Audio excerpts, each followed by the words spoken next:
उप मुख्यमंत्री माननीय श्री केशव प्रसाद मौर्य जी का इस धरती केरेडाड़ी के धरती पर आगमन हो गया है।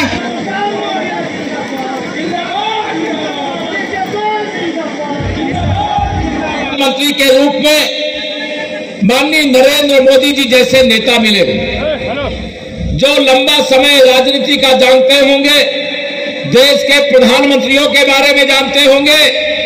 गरीबों का ऐसा हितैषी प्रधानमंत्री स्वतंत्र भारत के इतिहास में दूसरा कोई नहीं हुआ है।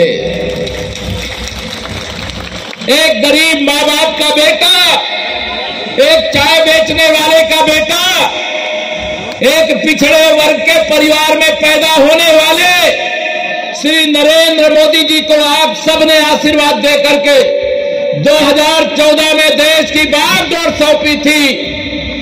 और मैं कहूं कि पाताल की गहराइयों से निकाल करके आकाश की ऊंचाइयों तक अगर देश को पहुंचाने का कोई काम किया है तो वो माननीय नरेंद्र मोदी जी हैं, माननीय नरेंद्र मोदी जी।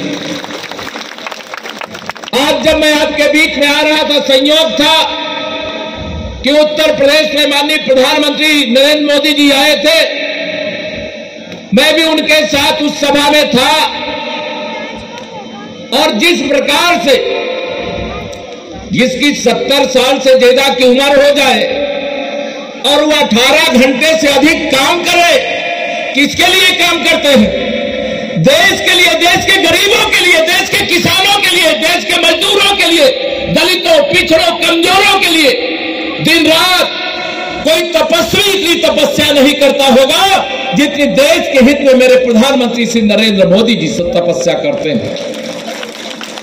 ये सारे विरोधी के दल, ये भ्रष्टाचारी नेता जिन्होंने देश को लूट करके खा लिया, उन लोगों ने एक भ्रष्टाचार के दलदल में डूबे हुए नेताओं का ठगबंधन बनाया। और उनसे पूछो कि ये ठगबंधन क्यों बनाया, तो वो कहते हैं हमें नरेंद्र मोदी जी को प्रधानमंत्री की कुर्सी से हटाना है। अरे वो एक गरीब माँ बाप का बेटा है, एक ओबीसी वर्ग में पैदा हुआ, के माध्यम से गरीबों को राशन दे रहे हैं इसलिए हटाना चाहते हो। जिन घरों में वर्षों से बीमारी थी उसके इलाज के लिए आयुष्मान भारत कार्ड दे रहे हैं इसलिए हटाना चाहते हो। अनेक ऐसे कारण हैं। मोदी जी को क्यों हटाना चाहते हो? क्योंकि वो ईमानदार है। मोदी जी को क्यों हटाना चाहते हो? कि तुम्हारे भ्रष्टाचार की तिजोरी में देश के गरीबों को, किसानों को, नौजवानों के भविष्य को लूट करके जो बंद करके रखा है, मोदी जी उसकी वसूली करवा रहे हैं, इसलिए हटाना चाहते हो। लेकिन मैं कहना चाहता हूं, कांग्रेस के शहजादे श्री राहुल गांधी जी और यहां झारखंड के अंदर झारखंड मुक्ति मोर्चा वाले हो, चाहे राष्ट्रीय जनता दल वाले हो, और चाहे उनके गठबंधन में जो भी लोग हो, उन सबको कहना चाहता हूं, तुम हटाने की योजना बनाते रहो। तीसरी बार मोदी जी को प्रधानमंत्री बनाने वाले यहां बैठे हुए हैं। बताओ, तीसरी बार मोदी सरकार बननी चाहिए कि नहीं बननी चाहिए? दोनों हाथ उठा के बताओ, बननी चाहिए कि नहीं बननी चाहिए? आप सबका आशीर्वाद मोदी जी को है कि नहीं है? अगर आप लोगों ने जिताने की ठान लिया है तो बहुत बड़े बड़े भ्रष्टाचारी नेताओं के दिल में धुकधुकी पैदा हो गई हो, क्योंकि मोदी जी ने कहा है 10 साल जो देखा है वो तो टेलर है, असली पिक्चर तो 4 जून के बाद दिखाई जाएगी। जो 4 जून के बाद वाली पिक्चर है, उस पिक्चर से ये विरोधी घबराए हुए हैं।